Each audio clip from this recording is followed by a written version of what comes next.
Hello students, today we are going to start chapter 9, exercise 9.1, some application of trigonometry. Student, previous video में हम इसी exercise के question number 1, 2, 3, 4 and 5 discuss कर चुके थे।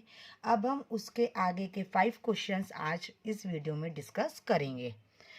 Question number 6 है, a 1.5 meter tall boy is standing at some distance from a 30-meter tall building.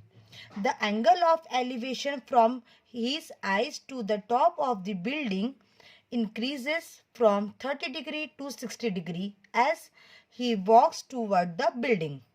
Find the distance he walked toward the building. Student, question number 6 में हमें बोला गया है कि एक 1.5 मीटर टॉल बॉय है जो कुछ दूरी पे 30 मीटर टॉल बिल्डिंग के सामने खड़ा हुआ है। ओके, जब वो अपनी आँखों से उस बिल्डिंग को देखता है तो 30 डिग्री का एंगल बनता है, लेकिन जब वो थोड़ा सा बिल्डिंग की तरफ मूव करता है, चलता है और फिर वो बिल्डिंग को देखता है तो 60 डिग्री का एंगल बनता है। तो हमें ये बताना है कि जब वो 60 डिग्री का एंगल बना तो कितनी डिस्टेंस उस बॉय ने वॉक करा, मतलब कितना डिस्टेंस उसने ट्रैवल किया बिल्डिंग के तरफ, ये हमें फाइंड करना है। ओके, तो आइए हम क्वेश्चन नंबर 6 का सॉल्यूशन स्टार्ट करते हैं। हमने 1.5 मीटर एक टॉल बॉय बना लिया। ओके, उसी के जस्ट सामने हमने 30 मीटर एक टॉल बिल्डिंग बना दी। ओके, अब ये 30 मीटर टॉल बिल्डिंग है। ओके, तो अगर 1.5 मीटर का बॉय है और 30 मीटर की बिल्डिंग है और वो यहाँ से बिल्डिंग को देख रहा है, तो अगर उसके पैरेलल हम बिल्डिंग की डिस्टेंस, बिल्डिंग की हाइट देखें तो बिल्डिंग की हाइट हो जाती है 28.5 मीटर। 30 मीटर में से 1.5 मीटर माइनस होंगे तो 28.5 मीटर आता है। ओके, तो यहाँ से हम बिल्डिंग को ब्रेक कर देते हैं। ठीक है, थोड़ा सा बिल्डिंग को हम और बड़ा कर देते हैं ना, ताकि डायग्राम अच्छे से बने हमारा। जब वो बिल्डिंग को देखता है अपनी आंखों से तो 30 डिग्री का एंगल बनता है। ओके, अब जब वो थोड़ा सा बिल्डिंग की तरफ मूव होता है तो एंगल बनता है 60 डिग्री का। थोड़ा सा वो आगे चला और बिल्डिंग को फिर देखा तो 60 डिग्री का एंगल बनता है। तो हमें फाइंड करना है कि कितना चलने पर एंगल 60 डिग्री बना। ठीक है, तो हमको मीन्स ये डिस्टेंस फाइंड करनी है। अब हम स्टूडेंट्स नेमिंग कर देते हैं, है ना। अब आप देखिए, ये मैंने नेमिंग कर दी। ओके, अब हम कैलकुलेशन करेंगे। तो सबसे पहले हम 60 डिग्री का एंगल लेंगे, है ना। तो हम ये वाला लेंगे। अब बिल्डिंग की हाइट 30 मीटर नहीं है, 28.5 मीटर है। क्यों? क्योंकि उसके जस्ट सामने 1.5 मीटर का बॉय खड़ा है, तो इतना हम हाइट उसमें से माइनस कर देंगे। 1.5 मीटर को माइनस कर देंगे 30 मीटर में से, तो बिल्डिंग की हाइट हमारी हो जाएगी 28.5 मीटर। ओके, तो अब हम सबसे पहले ये वाला ट्रायंगल लेंगे जिसमें 60 डिग्री का एंगल बन रहा है। तो सबसे पहले हमारे पास क्या क्या क्वांटिटी है, पहले हम वो लिख लेते हैं। हमारे पास AC है 28.5 मीटर। ओके, ये है। और हमारे पास दो एंगल हैं, θ1 60 डिग्री, θ2 30 डिग्री। ओके, अब हम कैलकुलेशन करना स्टार्ट करते हैं। सबसे पहले हम ट्रायंगल लेंगे ये वाला AGC इसमें। ठीक है, तो इन ट्रायंगल AGC ओके, हमें डिस्टेंस बेस निकालना है और हमारे पास परपेंडिकुलर है तो हम ये बेस निकाल लेंगे। तो परपेंडिकुलर है हमारे पास और हमें बेस फाइंड करना है और एंगल है, तो परपेंडिकुलर बेस किस में आता है, tan में आता है। ठीक है, तो हम tan लेंगे। tan theta equal perpendicular upon में बेस। अब tan हम AGC ले रहे हैं तो मीन्स 60, तो हो जाएगा tan 60 डिग्री। परपेंडिकुलर क्या है, AC, और इसका बेस क्या है, GC। ओके, tan 60 होता है स्टूडेंट √3 और AC की वैल्यू क्या है 28.5 और GC की वैल्यू हमें पता नहीं है तो हम एज इट इज GC लिख देंगे। अब हम GC की वैल्यू निकाल लेंगे क्रॉस मल्टीप्लिकेशन, तो GC इक्वल 28.5 अपॉन √3। ओके, अभी हम इस वैल्यू को यही छोड़ते हैं, मीटर में हमने लिख दिया। ओके, अब हम लेंगे ट्रायंगल ABC क्योंकि ये पूरा जो एंगल है वो बना रहा है 30 डिग्री। ओके, तो इन ट्रायंगल ABC। ओके, अब ट्रायंगल ABC लिया तो इसमें भी हमारे पास परपेंडिकुलर है तो हम बेस फाइंड कर लेंगे। तो परपेंडिकुलर बेस किस में आता है, tan में। Again tan theta equal perpendicular upon में बेस। अब यहाँ हमने ABC लिया है तो इसमें एंगल कौन सा बन रहा है, 30, तो tan 30 डिग्री। परपेंडिकुलर क्या है, AC। ओके, और बेस क्या है, पूरा BC कंप्लीट। अब हम वैल्यू अप्लाई करेंगे। tan 30 की वैल्यू होती है 1/√3। ओके, AC क्या है 28.5 और BC हमें कंप्लीट पता नहीं है तो हम BC एज इट इज लिखेंगे। ओके, अब BC का इधर मल्टीप्लाई कर देंगे क्रॉस मल्टीप्लीकेशन और √3 28.5 के पास चला जाएगा तो 28.5 √3 हो जाएगी BC की वैल्यू। ओके, अब कंप्लीट BC की वैल्यू हमारे पास आ गई 28.5 और GC की वैल्यू हमारे पास यही 28.5 बाय √3। हमें ये पता करना है कि अगर बॉय बिल्डिंग की तरफ जो उसने डिस्टेंस ट्रेवल किया तो कितना डिस्टेंस ट्रेवल किया कि 60 डिग्री का एंगल बना, तो मीन्स हमें BG फाइंड करना है।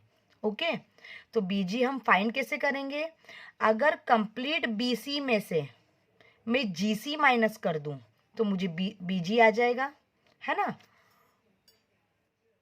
तो हम BC की वैल्यू में से GC की वैल्यू माइनस कर देंगे। ओके, तो we can write BG equal BC minus GC।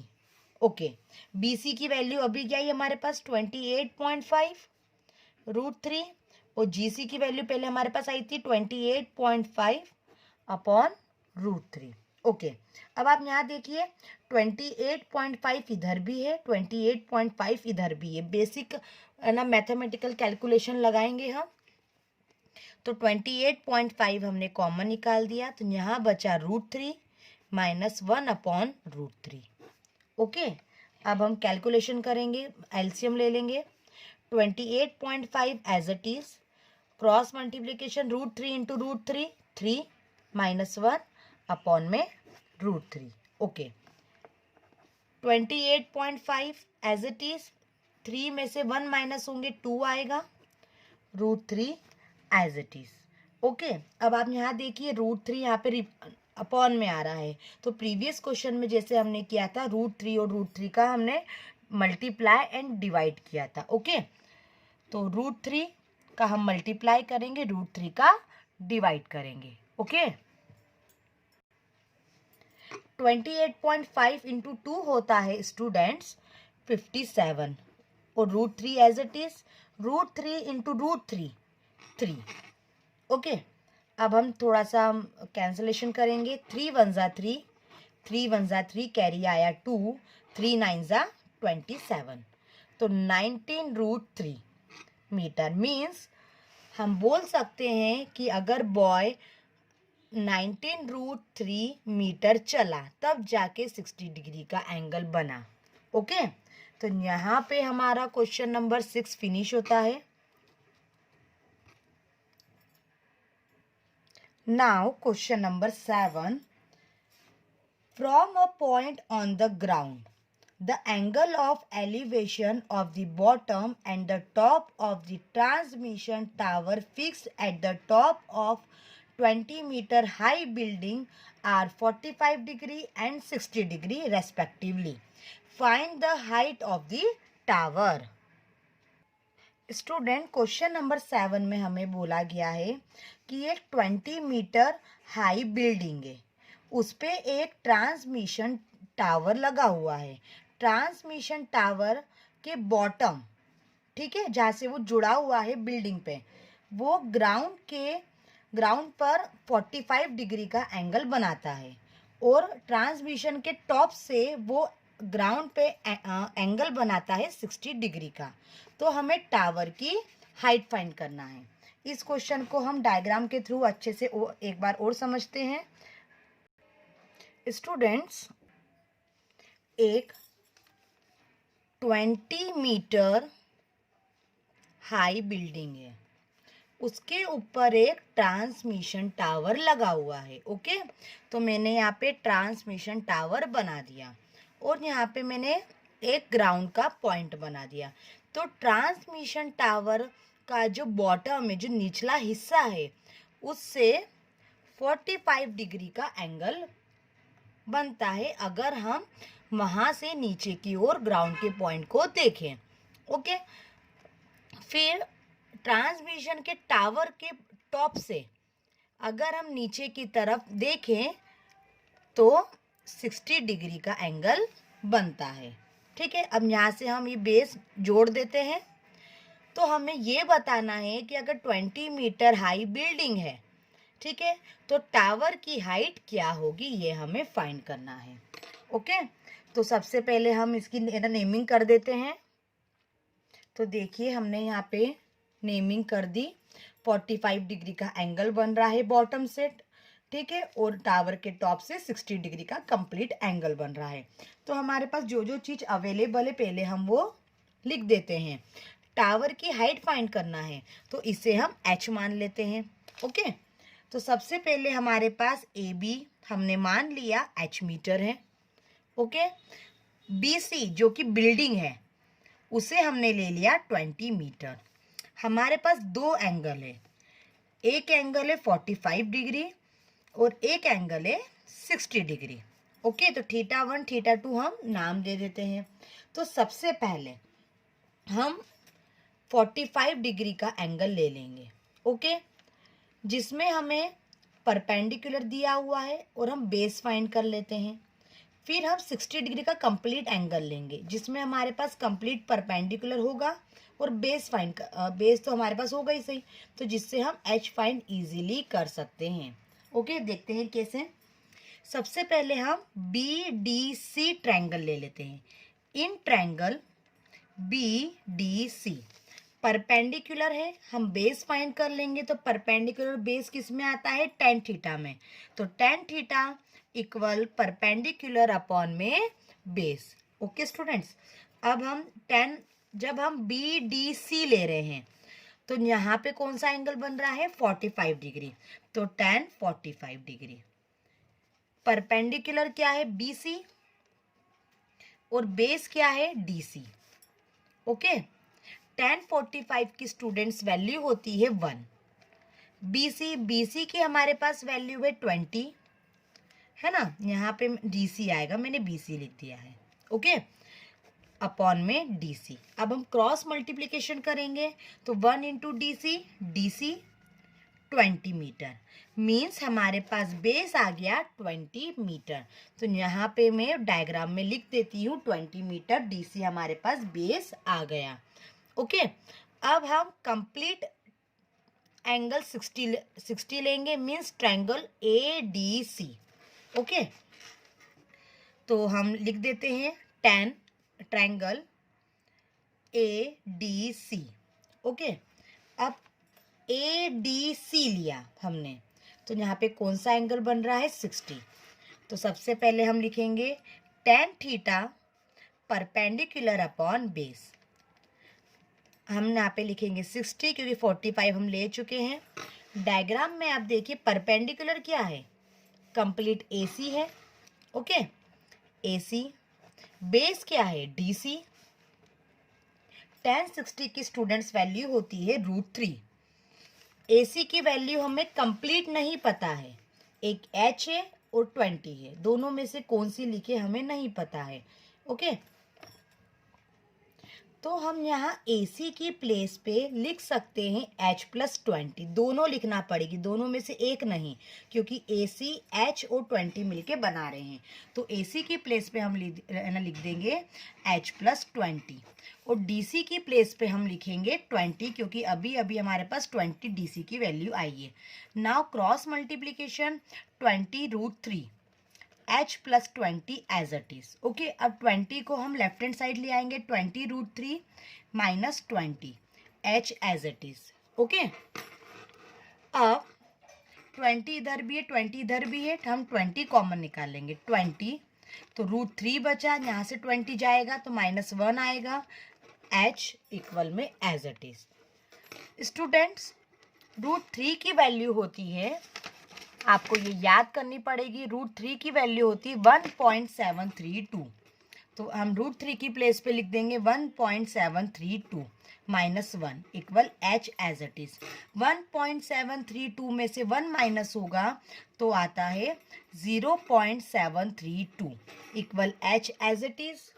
Okay, अब 20 का मल्टीप्लाई हम 0.732 में करेंगे तो हमारे पास टावर की हाइट आ जाएगी 14.64 मीटर और H हमने है ना माना था टावर की हाइट, तो हमारे पास टावर की हाइट आ गई 14.64 metre.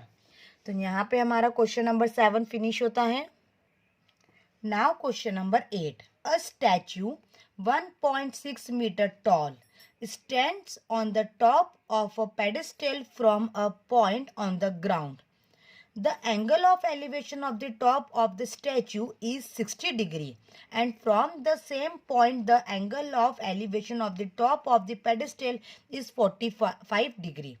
Find the height of the pedestal. Student, question number 8 में हमें बोला गया है कि एक स्टैचू है, वो 1.6 मीटर टॉल है और वो एक पेडिस्टल मीन्स एक बेस के ऊपर खड़ा हुआ है।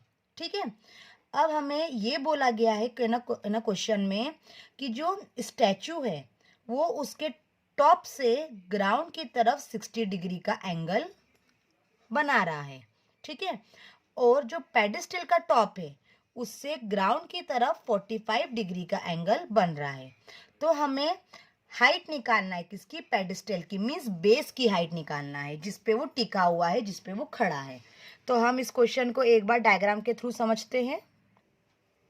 एक पेडिस्टल है, ओके, ये बना दिया मैंने, इसके ऊपर एक स्टैचू है। ओके, इसकी हाइट जो है 1.6 मीटर है। ओके, अब वो ग्राउंड पे,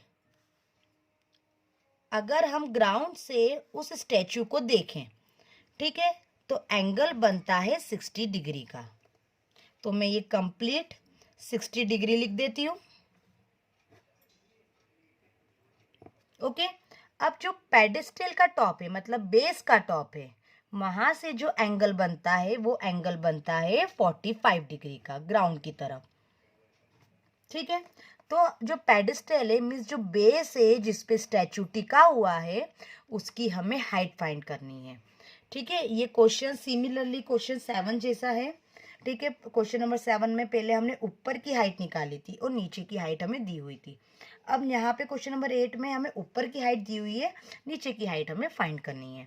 ओके, तो हम इसकी पहले नेमिंग कर देते हैं। इसको ले लेते A, B एंड इसको C ले लेते हैं एंड इसको D ले लेते हैं। ओके, अब हम क्वेश्चन सॉल्व करना स्टार्ट करते हैं। सबसे पहले हमारे पास क्या क्या अवेलेबल है पहले हम वो लिख लेते हैं। DC है हमारे पास 1.6 मीटर, हमें BC की हाइट निकालना है, तो BC हम h मीटर लिख देते हैं। हमारे पास दो एंगल है, ओके, तो एक θ1 60 ले लेते हैं और एक θ2 45 ले लेते हैं, ओके। अब हम सबसे पहले एंगल लेते हैं 45, और ये किस ट्रायंगल के अंदर आ रहा है? BAC। तो इन ट्रायंगल BAC, ओके। अब हमारे पास परपेंडिकुलर है, बेस हम फाइंड कर लेते हैं ना, तो बेस को हम ले लेते हैं x, ओके। तो हम यहाँ भी लिख लेते हैं कि AB हमारे पास x है, क्योंकि ना तो हमारे पास परपेंडिकुलर है और ना ही बेस है, ठीक है। तो tan theta equal perpendicular upon में बेस। अब tan क्या है? 45 है, क्योंकि हम ये ट्रायंगल ले रहे हैं तो इसमें एंगल क्या है? 45, और परपेंडिकुलर क्या है? BC, और बेस क्या है? AB। tan 45 की स्टूडेंट्स वैल्यू होती है 1। BC हमारे पास h है, AB हमारे पास x है। Now cross multiplication, 1 into x, h, तो h की वैल्यू हमारी x आ गई, ओके। तो ये कोई हमारा न्यूमेरिकल फॉर्म में नहीं आई है, तो इसको हम यहीं पे छोड़ते हैं। आगे बढ़ते हैं। आगे क्वेश्चन में हम 60 डिग्री पे आते हैं। तो 60 डिग्री हमारा कहाँ बन रहा है? DAB में, या फिर BAD ले लेते हैं। तो इन ट्रायंगल BAD, तो tan theta equal perpendicular upon में बेस। अब थीटा क्या है इसमें? 60 है, तो tan 60 डिग्री। परपेंडिकुलर क्या है? BD, और बेस क्या है? AB, okay. अब tan 60 होता है स्टूडेंट √3। अब आप डायग्राम में देखिए, BD की हमारे पास एक्चुअल ना वैल्यू नहीं है, दो वैल्यू यहाँ पे हमारे पास। एक तो DC की वैल्यू 1.6 है और BC की वैल्यू h है। मीन्स हम बोल सकते हैं कि BD कंप्लीट 1.6 और h से मिल के बन रहा है। तो BD की प्लेस पे हम लिख सकते हैं 1.6 plus h upon AB। AB क्या है? x है, ठीक है। अब स्टूडेंट्स आप यहाँ देखिए, x की प्लेस पे हम लिख सकते हैं h। क्यों? क्योंकि x इक्वल टू h है। तो नेक्स्ट स्टेप में √3 1.6 प्लस h अपॉन में h। Now cross multiplication, √3 into h, h√3 equal 1.6 plus h, okay. अब ये भी h की क्वांटिटी है, ये भी h की क्वांटिटी है, तो h वाला हम पास में ले आते हैं। तो h√3 minus h 1.6 as it is. अब h इधर भी है, h इधर भी है, हम h कॉमन निकाल लेते हैं। तो √3 यहाँ पे क्या बचा? 1 बचा, 1.6 एज इट इज, ओके। हमें h की वैल्यू फाइंड करनी है, तो √3 माइनस 1 आ जाएगा 1.6 के नीचे। तो 1.6 अपॉन √3 माइनस 1, ठीक है। तो ये हमारी वैल्यू हो गई h की।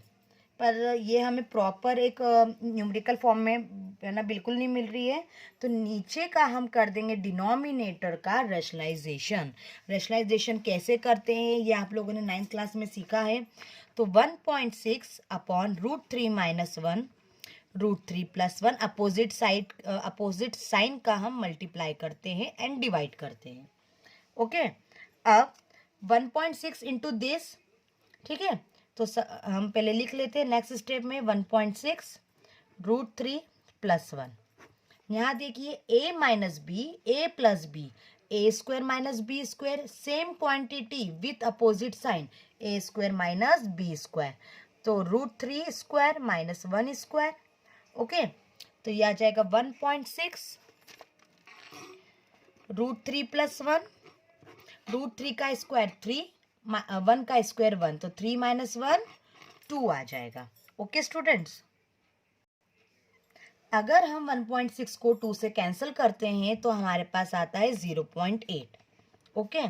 तो 0.8 √3 की वैल्यू मैंने अभी आपको प्रीवियस क्वेश्चन में बताई थी, होती है 1.732 और plus 1 as it is, okay.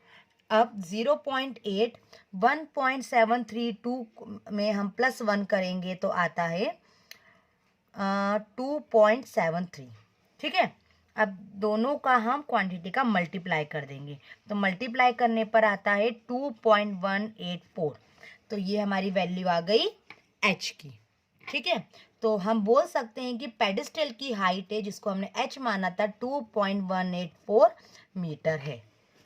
ठीक है, तो ये हमारी वैल्यू आ गई कंप्लीट। ठीक है, आई होप सो ये क्वेश्चन नंबर 8 आपको अच्छे समझ में आ गया होगा। Now question number 9, the angle of elevation of the top of a building from the foot of the tower is 30 degree and the angle of elevation of the top of the tower from the foot of the building is 60 degree. If the tower is 50 meter high, find the height of the building. Students, question number 9 में हमें बोला गया है कि एक building है और एक टावर है। बिल्डिंग के टॉप से टावर के फुट पे एंगल ऑफ एलिवेशन बनता है 30 डिग्री और टावर के टॉप से बिल्डिंग के फुट पे एंगल ऑफ एलिवेशन बनता है 60 डिग्री। अगर टावर की हाइट है 50 मीटर तो हमें बिल्डिंग की हाइट फाइंड करना है। बहुत ही इजी क्वेश्चन है स्टूडेंट्स। क्वेश्चन नंबर 9 को हम एक बार और अच्छे से डायग्राम के थ्रू समझते हैं। एक हमने बिल्डिंग यहाँ बना ली, ठीक है, ए बी। ये अंडरस्टूड है कि बिल्डिंग से बड़ा हमेशा टावर होता है। ओके, उसी के जस्ट अपोजिट हमने टावर बना दिया, जिसको हमने नाम दे दिया सी डी। ओके, बिल्डिंग के टॉप से टावर के फुट पे एंगल ऑफ एलिवेशन बनता है 30 डिग्री। तो मैं बेस जोड़ देती हूँ तभी एंगल बनेगा 30 डिग्री। ओके, अब टावर के टॉप से बिल्डिंग के फुट पे एंगल ऑफ एलिवेशन बनता है 60 डिग्री। ठीक है, टावर की हाइट हमें क्वेश्चन में दी थी, तो यहाँ पे हमने 50 मीटर लिख दिया। तो हमें बिल्डिंग की हाइट निकालना है, तो इसको हम नाम दे देते हैं h। ठीक है, तो सबसे पहले हम लिख लेते हैं सी डी है हमारे पास 50 मीटर, ए बी है हमारे पास h मीटर और दो एंगल है, थीटा 1 60 डिग्री और थीटा 2 30 डिग्री। ओके, तो अब सबसे पहले हमारे पास परपेंडिकुलर सी डी है, मीन्स टावर की हाइट है, तो हम इसकी हेल्प से, और एंगल भी है, तो बी डी बेस निकाल लेते हैं और यही बेस बिल्डिंग का भी है। तो अगर हमारे पास ये बेस आ गया तो हम इजीली ए बी की हाइट मीन्स बिल्डिंग की हाइट निकाल पाएंगे। ओके, तो सबसे पहले हम ट्रायंगल ले लेते हैं D B C means 60 degree. तो in triangle D B C, तो फॉर्मूला लगाएंगे हम tan का, tan theta equal perpendicular upon में बेस। ओके, अब हम 60 ले रहे हैं तो tan 60, पर अब हम ये ट्रायंगल अगर ले रहे हैं तो परपेंडिकुलर क्या हो जाएगा सी डी और बेस हो जाएगा बी सी। tan 60 की वैल्यू होती है √3, सी डी की हमारे पास वैल्यू है 50 और बी सी अच्छा बेस बी डी है ना, तो ये बेस बी डी यहाँ पे वो बी डी की वैल्यू हमें पता नहीं है। ओके, तो बी डी हम एज इट इज लिख देते हैं। Now cross multiplication, B D left hand side जाएगा और √3 राइट हैंड साइड नीचे डिनोमिनेटर में आ जाएगा। अब √3 अपॉन में दिख रहा है, ठीक है, तो √3 का हम ऊपर मल्टीप्लाई एंड डिवाइड कर देंगे, तो 50 इंटू √3 हो जाएगा 50 √3, √3 3 हो गया, तो बी डी की हमारे पास वैल्यू आ गई 50 √3/3 मीटर। तो यहाँ पे हम डायग्राम में शो कर देते हैं ताकि हमको याद रहे 50 √3/3। ओके, अब हम दूसरा ट्रायंगल लेंगे, triangle A B D. In triangle A B D, okay, ये वाला, अब ये एंगल कौन सा है 30 है, तो tan theta equal perpendicular upon में बेस। अब टेन थीटा हमने लिया है 30। जब हमने ये वाला ट्राइंगल लिया है तो इसका परपेंडिकुलर क्या है, ए बी, तो हमने ए बी लिख दिया। बेस क्या है, बी डी, तो बेस हमने बी डी लिख दिया। ठीक है, tan 30 की स्टूडेंट्स वैल्यू होती है 1/√3। ए बी की वैल्यू हमने h मानी थी और बी डी की वैल्यू अभी आई 50√3/3। ओके स्टूडेंट्स, इक्वल के दोनों तरफ सेम क्वांटिटी है तो हम कैंसिल कर सकते हैं। तो √3 से √3 कैंसिल हो गया, तो हमारे पास यहाँ पे बचा 1h 50/3। ओके 3 बचा, ये रेसिप्रोकल हो जाएगा, तो 1 = 3h/50। हमें h की वैल्यू चाहिए, तो 50 को आप इधर क्रॉस मल्टीप्लाई में भेज दीजिए, 3 को नीचे ले आइए, तो 50/3h। तो हमारे पास हाइट ऑफ द बिल्डिंग आ गई 50/3 मीटर। ठीक है, तो यहाँ पे हमारा क्वेश्चन नंबर 3 फिनिश होता है। चाहे तो आप इसको डिवाइड भी कर सकते हैं, तो डिवाइड करने पर आ जाएगा 16.67 मीटर। तो बिल्डिंग की हाइट हमारे पास ये होगी फाइनल। ओके, इसी के साथ आज का वीडियो यहाँ पे हमारा फिनिश होता है। नेक्स्ट वीडियो में हम आगे के 4 रिमेनिंग क्वेश्चन कंटिन्यू करेंगे।